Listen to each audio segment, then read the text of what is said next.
kung may dalawang pasyente sabay dinating sa emergency room, isang sinaksak at isang nagtatae, sino brother ang uunahin gamutin at anong masasabi mo?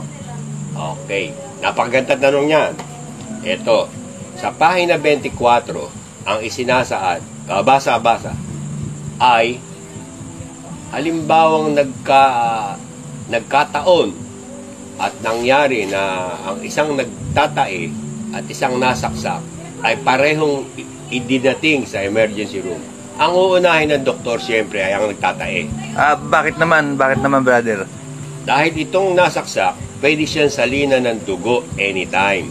Ito naman nagtatae, hindi pwede salinan ng tae anytime. Kaya dapat unahin ang nagtatae. Kung sino man po ang nagmamay-ari ng napulot kong sipi, please naman, wag naman tawag ng tawag. Respeto naman po sa bagong may-ari. Sa mga walang kayakap po ngayon, mag-jacket na lang po tayo.